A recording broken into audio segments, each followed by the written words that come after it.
சென்னை மாநகராட்சியில் மேயராக ஒரு அம்மா இருக்காங்க, ஒரு சகோதரி இருக்காங்க. அவங்க ரொம்ப அவங்க ஒரு இளம் சகோதரி.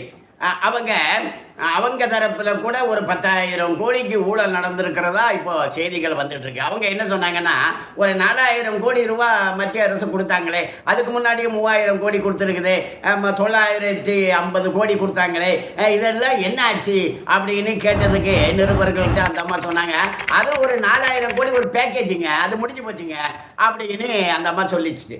KN நேருவை என்ன சொன்னார், அது முடிஞ்சு போச்சுங்க, அதெல்லாம் வேலையெல்லாம் செஞ்சு முடிச்சாச்சு அப்படின்னாரு.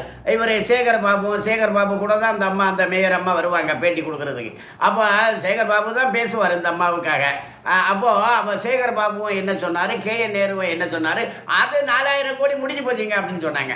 அப்புறமா மழை வந்த உடனே தண்ணி நிறைய தேங்கி நின்ன உடனே 4,000 கோடியை எப்படி முடிச்சிங்க, ஏன் மழை தண்ணி இறங்கலை அப்படின்ட்டு கேட்டாங்க, நிருபர்கள் கேட்டாங்க.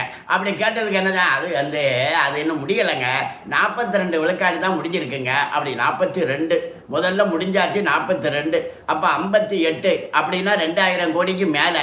அப்போ 2,000 கோடிக்கு மேலே பணம் எங்கெங்கே இருக்குது அப்படின்னு நிருபர்கள் கேட்டாங்க. அது எங்ககிட்ட தாங்க இருக்குது அப்படின்ட்டு பாக்கெட்டில் இருக்கிற மாதிரி அமைச்சர்கள் சொன்னாங்க. அப்போ இதில் என்ன தெரியுது, ஒரு 2,000 கோடியை சுருட்டிட்டாங்க, முடிஞ்சு போச்சுன்னு சொன்னாங்கல்ல, சுருட்டுறாங்க. அப்படி சுருட்டுறது எங்கே, சென்னை மாநகராட்சிக்கு உள்ள. அப்போ சென்னை மாநகராட்சியினுடைய மேயர் யார், திமுகவினுடைய பிரியாதான், அந்த சகோதரி தான். அந்த சகோதரி தான் ஒரு 10,000 கோடி அளவுக்கு 1,34,317 கோடி ரூபாய் ஊழல் குற்றச்சாட்டு அண்ணாமலை IPS அவர்கள் கொடுத்துருக்காங்க இல்லையா. அதில் இது வராது.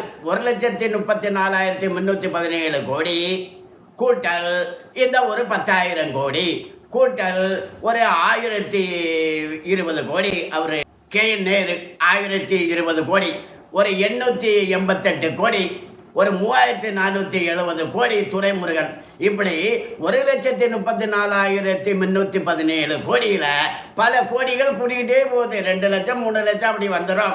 வருஷத்துக்கு ஒரு 10 லட்சம் கோடி தமிழ்நாடு அரசாங்கத்தில் டேர்ன் ஓவர் ஆகுது, வருது போகுது.